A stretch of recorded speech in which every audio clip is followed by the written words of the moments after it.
Okay, so you've been digging into how China became such a major player globally, and you've got a really interesting mix of stuff here. Yeah, it's been pretty interesting to see it all in one place. Yeah, and it looks like you're really trying to get at the strategy behind China's rise. Yeah, exactly. Like, how did they do it? Yeah, exactly. And I think this book, Upstart by Oriana, Skylar, Mastro, that's the real gem here. It seems like it's really focused on that, how. Absolutely. This book really gets into the nitty-gritty of how China charted its course. It's not just your typical overview of their economic growth or military expansion. Right. And one of the things that really struck me about Mastro's argument is that she doesn't see China as just trying to copy the U.S. Yeah, she makes a really compelling case for that. Yeah, it's not like they're just looking at the U.S. and saying, okay, we need to become like them. Right, exactly. They're not just blindly following in anyone's footsteps. Yeah, they're playing a different game altogether.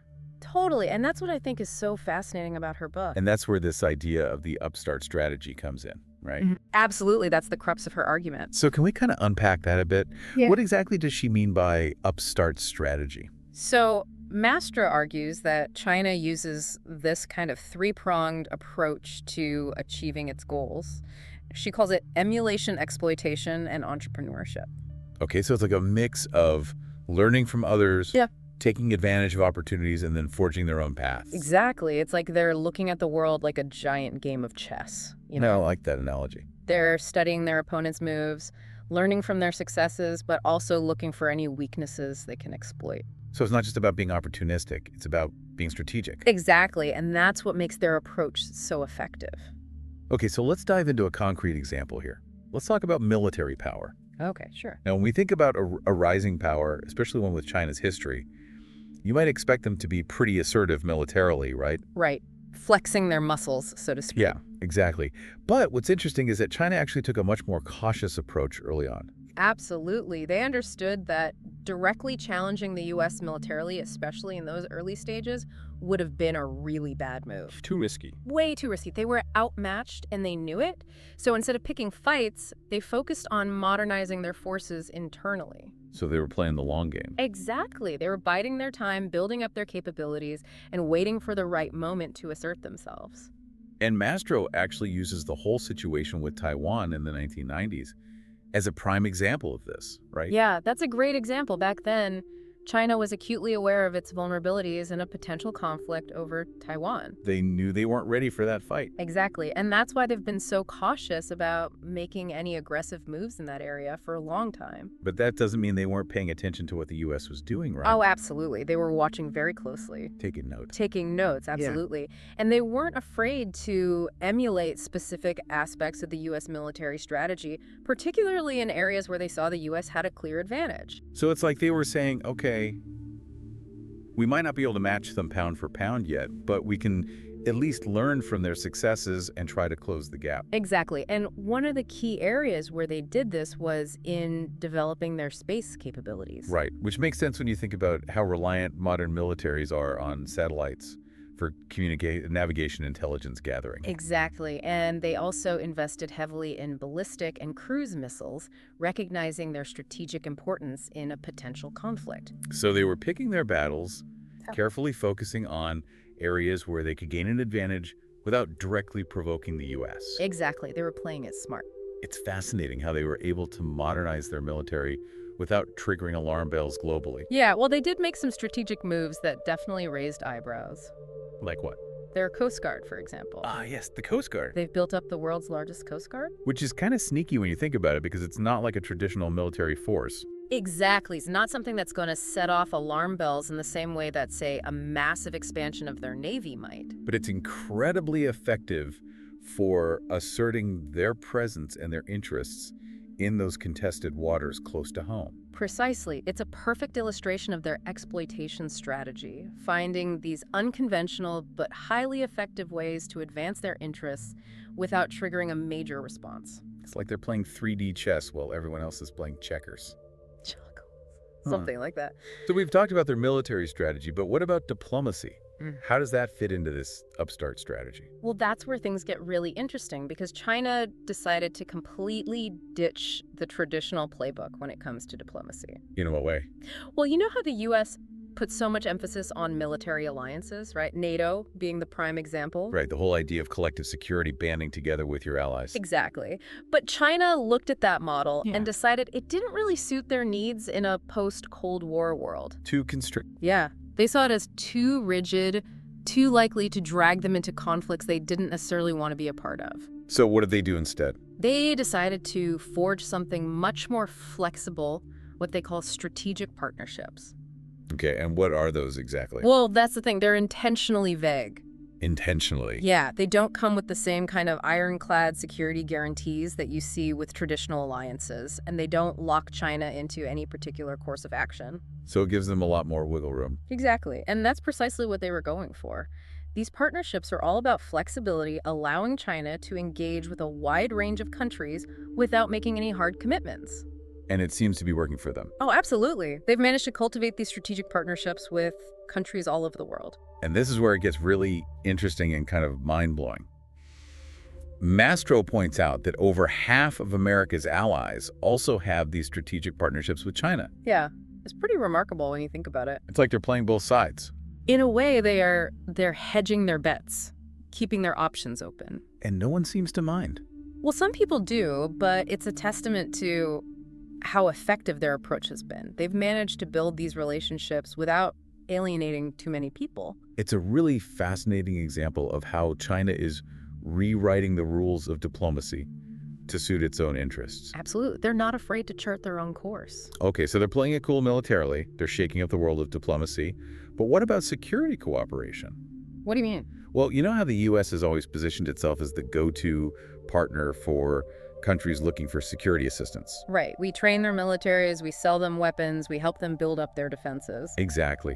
But China saw an opportunity in a domain that the U.S. had kind of overlooked. And what's that? Internal security. Ah, I see what you're getting at. Right. So while the U.S. is focused on helping countries defend themselves from external threats, Yeah. China swoops in and says, hey, we can help you with your internal problems. Exactly. And that's been a really smart move on their part because a lot of countries, especially in the developing world, are grappling with issues like terrorism, insurgency, political instability. Right. And these are problems that the U.S. model of security assistance isn't always well equipped to address. Exactly. And that's where China steps in. They're happy to provide training equipment and even troops to help countries crack down on dissent and maintain order. And of course, this isn't purely altruistic, right? Of course not. China has its own interests in Yeah, mind. absolutely. They have a vested interest in seeing these countries stabilize. Especially with the whole Belt and Road initiative going on. They've got billions of dollars invested in infrastructure projects all over the world. Exactly. And they need those investments to be secure. So it makes sense for them to want to help these countries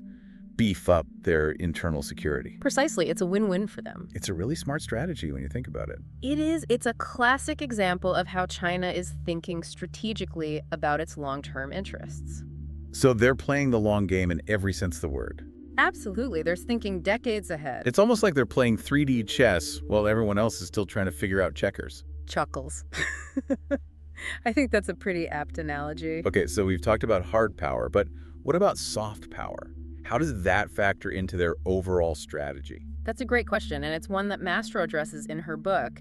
She argues that China recognizes the importance of soft power, but they haven't quite figured out how to wield it as effectively as the U.S. has. Right, because the U.S. has been incredibly successful at exporting its culture, its values, its way of life. Exactly. We've got Hollywood, we've got Silicon Valley, we've got these global brands that are recognized and admired all over the world.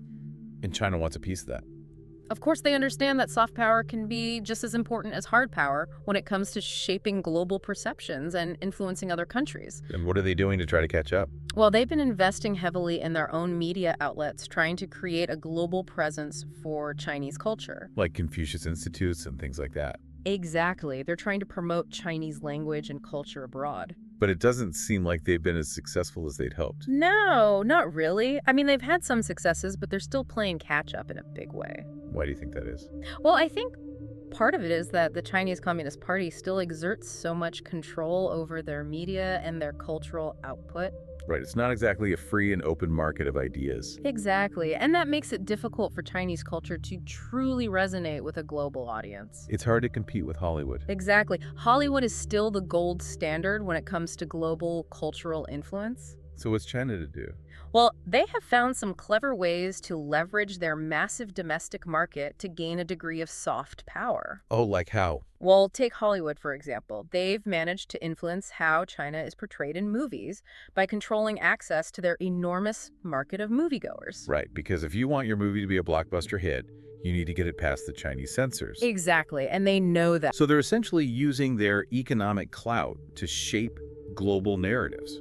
Precisely. It's a way for them to exert influence, even if they're not creating the content themselves. It's a really fascinating example of how China is finding creative ways to advance its interests. Absolutely. They're always thinking strategically. Okay, so we've talked about their military strategy, their diplomacy, their approach to security cooperation, their soft power play.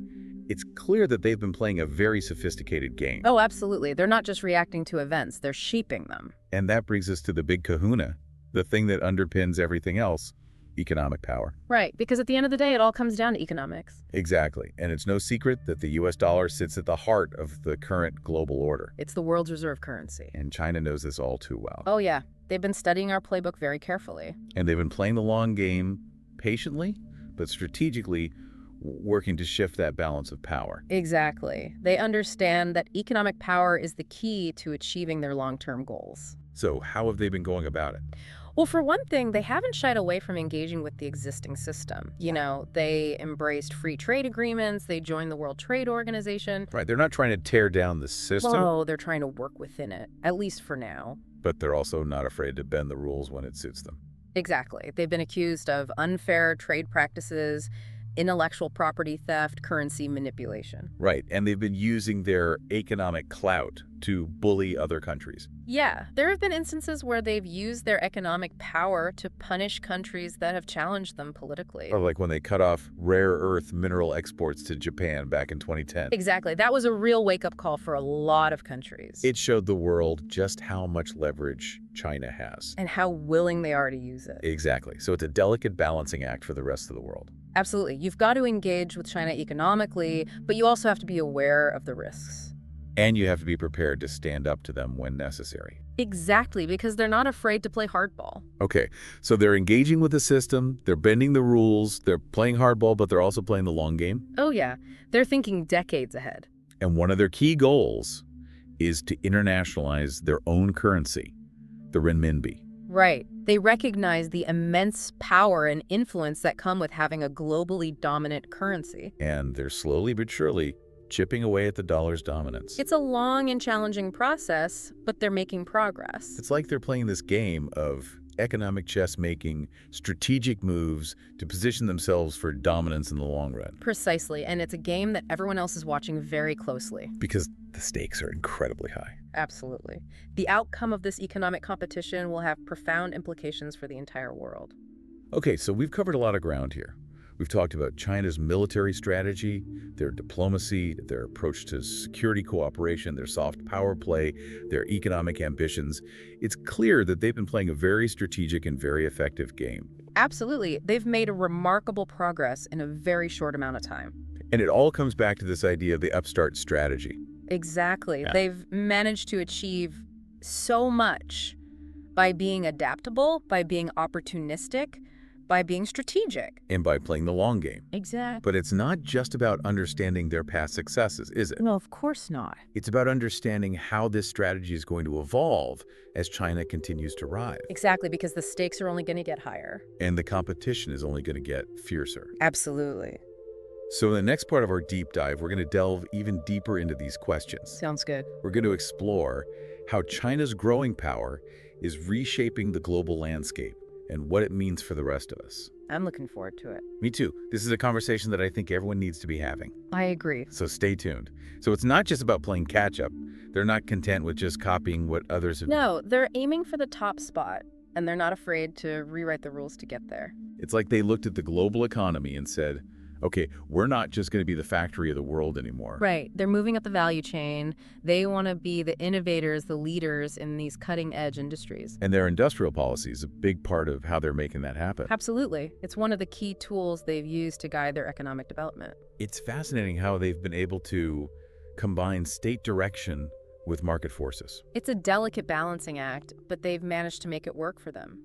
And it reminds me of what those Asian tiger economies did you know back in the late 20th century. Right. Like Japan, South Korea, Yeah. Taiwan, they all used industrial policy to achieve rapid economic growth. Exactly. Okay. But it feels like China is taking it to a whole other level. It is. It's much more assertive, much more interventionist. Like they're not just picking winners, they're creating them. Exactly. They're not afraid to put their thumb on the scale to favor certain industries that they see as strategically important. And Made in China 2025 is like the poster child for this approach, right? Absolutely. It's the most explicit articulation of their ambitions to become a global technological superpower. I mean, just the name itself is audacious. Made in China 2025, like they're putting a deadline on it. Exactly. And they're not being shy about their goals. They want to be the global leaders in robotics, artificial intelligence, quantum computing, you name it.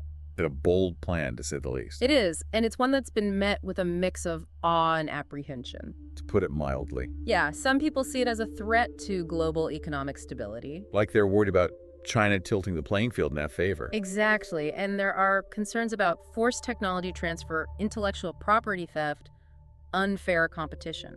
All valid concerns, but whether you agree with their methods or not, you can't deny their ambition. No, you can't. They've set their sights high and they're going for it. And then there's the elephant in the room, the one we can't ignore, the Belt and Road Initiative. Yeah, the BRI, it's massive. It's global. It's unprecedented.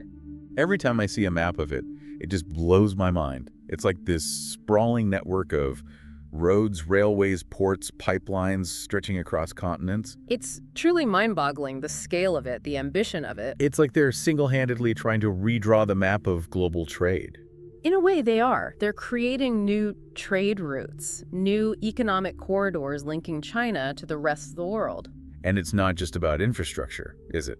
No, there's a whole financial dimension to it as well. They're providing loans investments to countries all over the world. Exactly, and that's where some of the controversy comes in. Because there are concerns that these loans come with strings attached. Right. Some critics accuse China of engaging in debt trap diplomacy.